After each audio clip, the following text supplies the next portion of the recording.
Halo Sense Viewers, selamat datang di kanal ini, di kanal berbagi ilmu pengetahuan dan teknologi.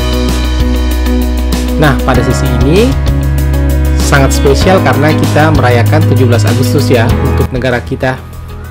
Nah, edisi spesial kali ini saya akan menjelaskan suatu fitur terbaru atau software terbaru yang berbasis web yang digunakan untuk melakukan pencarian jurnal atau pengumpulan metadata. Fiturnya sangat intuitif, sangat mudah digunakan. Oke, langsung saja kita ke tahapan pertama.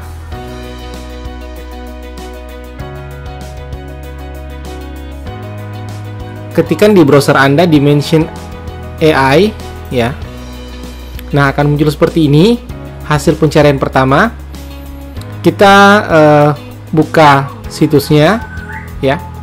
Tampilannya akan seperti ini. Saya akan jelaskan bahwa Dimension ini sangat berguna untuk pencarian artikel dan berbagai jenis data ya, seperti data-data yang terkait tentang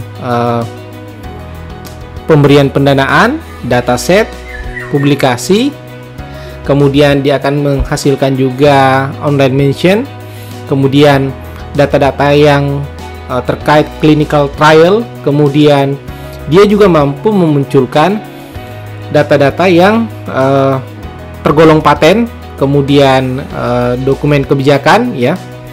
Nah, semua ini nanti akan dimunculkan. Ada yang merupakan versi atau data-data yang dapat kita unduh secara gratis. Ada pula data-data yang kemudian perlu subscription menggunakan organisasi. Sebelum kita jauh ke aspek teknisnya, saya akan jelaskan dulu bahwa Dimension ini merupakan produk dari Digital Science ya, di mana Dimension ini memiliki beberapa produk, yaitu free version yang bebas dan gratis kita gunakan, Dimension Plus, Dimension Analytic, Dimension Profile, Dimension Data, dan Dimension API. Nah, pada sesi ini khusus kita gunakan Dimension free version. Kalau kita klik, tampilannya itu akan seperti ini ya. Ini saya coba hapus dulu.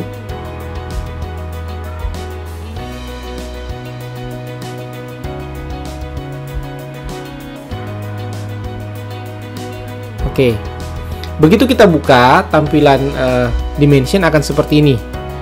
Namun sebelum kita masuk di sini, Bapak Ibu sekalian tidak bisa langsung melihat seperti ini nanti ya. Tahapan pertama setelah kita kunjungi situsnya tadi, jangan lupa untuk lakukan registrasi.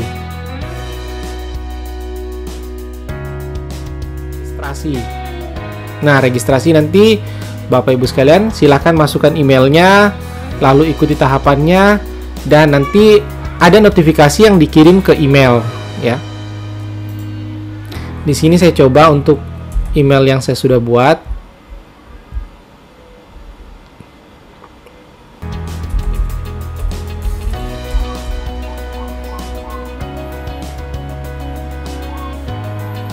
Nah, secara singkatnya, tampilan dari Dimension ada 3 section ya. Yang kiri, kemudian yang tengah, dan bagian yang paling kanan. Oke. Yang sebelah kiri untuk memudahkan kita sebut sebagai filter atau screening dalam pencarian. Bagian yang tengah ini merupakan bagian hasil pencarian secara keseluruhan dari filter.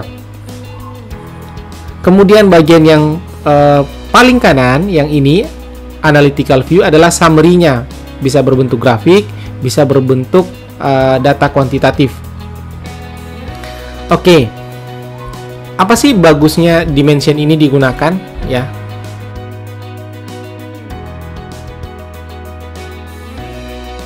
Kalau misalkan kita menggunakan Google Scholar, kita nggak bisa lihat tampilan preview yang seperti di atas ini. Jumlah publikasi, dataset yang sudah ada dikumpulkan, pemberian grant, paten, clinical trial, ini nggak bisa kita lihat di Google Scholar kan, summary-nya. Nah, coba kita lihat, kita contohkan ya. Pencarian pertama, saya ingin mencari full data.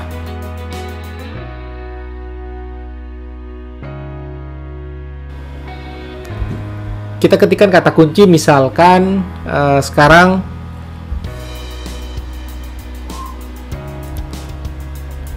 kita kata kuncinya glukosa ya.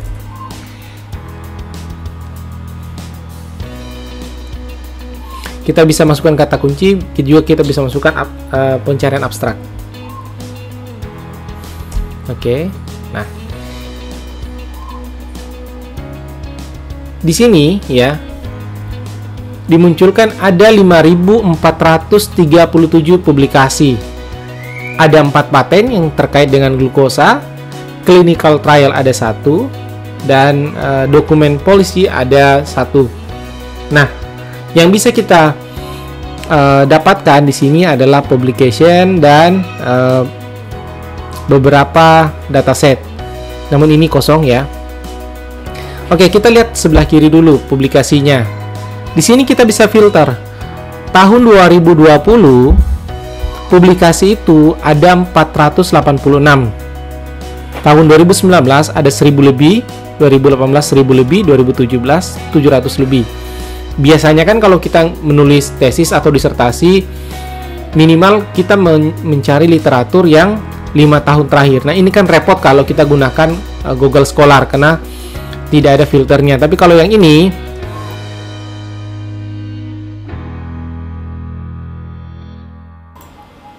ya, kita klik 5 tahun terakhir, kemudian kita klik limit to. Nah, akan diseleksi artikel-artikel yang sesuai dengan kebutuhan kita. Bahkan filter ini sangat powerful ya, sangat bagus. Kita bisa klik mana sih peneliti yang kemudian paling banyak penelitiannya yang terkait dengan kata kunci yang kita masukkan. Oh, ternyata ada Ibu Khoirinisa. Bahkan di sini kita bisa melihat tuh riset kategorinya. Dan kita juga bisa filter yang terkait dengan Sustainable Development Goal atau SDG. Nah, selain itu kita bisa juga filter bidang-bidang yang kemudian terkait dengan kedokteran, terkait dengan engineering, terkait dengan mikrobiologi. Artinya bahwa filter ini bisa kita gunakan untuk menyesuaikan artikel yang kita cari dengan kebutuhan kita. Kalau kita bidang mikrobiologi atau bidang bioengineering, nah kita bisa filter tuh mana sih yang kemudian riset yang terkait dengan bidang saya gitu. Lalu kemudian kita juga bisa cari artikel berdasarkan tipe publikasinya. Saya hanya ingin mencari artikel, bisa juga. Saya hanya ingin mencari proceeding atau chapter buku. Itu bisa dilakukan di sini. Bahkan kita bisa mencari nama jurnalnya.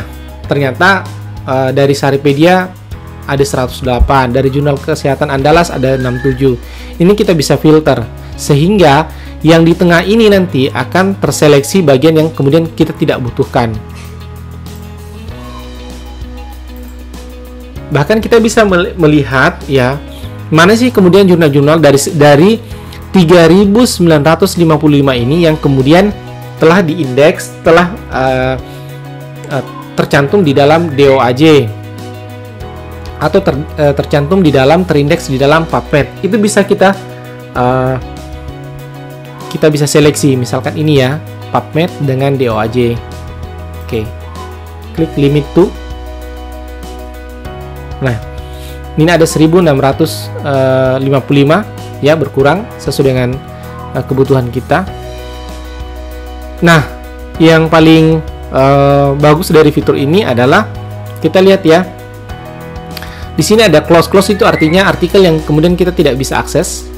Kemudian goal itu bisa kita akses, kemudian all open access bisa kita akses ya. Coba kita klik ini saja, kemudian kita filter. Nah, summary history dari kegiatan pencarian kita ini ada di atas ya. Kita sudah filter tahunnya, kemudian jurnalis yang kita sudah filter, tipe yang bisa kita akses, kita sudah filter kata kunci yang kita masukkan pertama tadi ya. Nah, sampai di sini ya, kita sudah dapatkan artikel jurnal yang kemudian sesuai dengan kebutuhan kita. Nah, biasanya kalau misalkan artikel itu kan biasa kita kunjungi situsnya. Kalau ini tidak perlu ya. Kita lihat dulu abstraknya di sini. Bagusnya Dimension ini karena dia memunculkan summary abstraknya sebelum kita mengunjungi situsnya.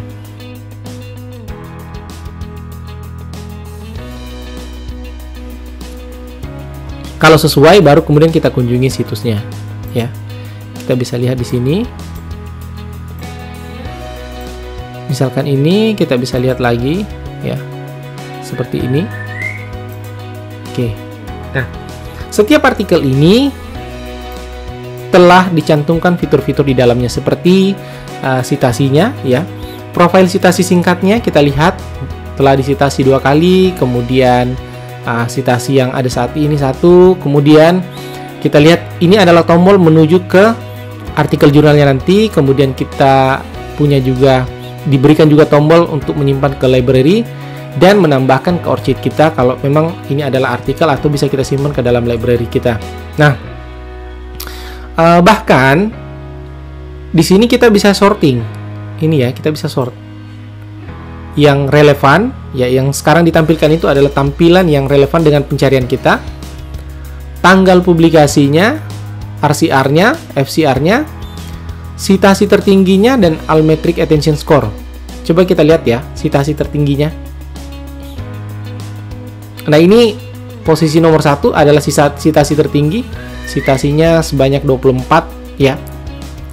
Kemudian sekarang kita bisa lihat ya, kalau yang ini kita bisa langsung lihat PDF-nya. Jadi bagusnya dari Dimension ini dia juga menyediakan button yang kemudian kita bisa lihat PDF-nya.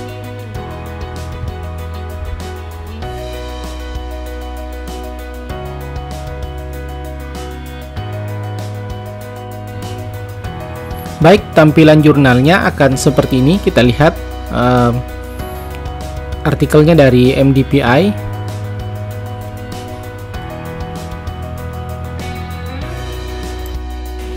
Baik, tampilan jurnal dari hasil pencarian kita tadi seperti ini ya, dimunculkan dari MDPI. Memang jurnal dari MDPI ini rata-rata banyak yang open access sehingga memudahkan peneliti untuk mencari. Nah,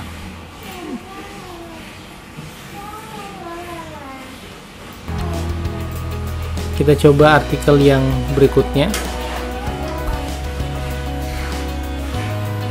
Ini mungkin membutuhkan beberapa waktu ya untuk menarik beberapa data. Ini Ibu Perwitasari, dah. Ini kita lihat di sini dia bersifat open access ya. Jadi Dimension ini sangat membantu kita dalam pencarian artikel yang sesuai dengan kebutuhan kita. Nah, kita lihat lagi fitur yang sebelah kanan ini, Analytical View. Ini merupakan salah satu fitur di mana berbentuk summary-nya. Kita lihat ya, research kategorinya, dia akan menampilkan berapa sih yang kemudian bidang kedokteran, clinical science, biological science. Kemudian secara overview, kita lihat juga jumlah dari indikator publikasinya, total publikasi dari tahun ke tahun ya. Kemudian penelitinya ya, di sini juga ditampilkan siapa sih yang kemudian paling banyak citasinya dan paling banyak publikasinya ya.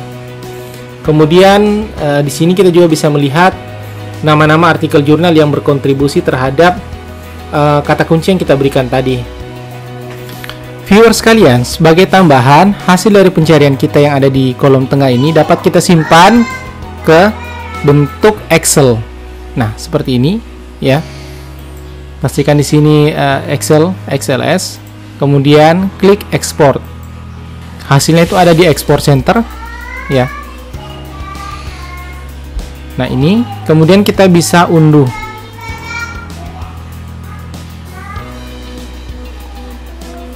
pada tahapan ini kita sudah selesai dan kita bisa buka Excel-nya.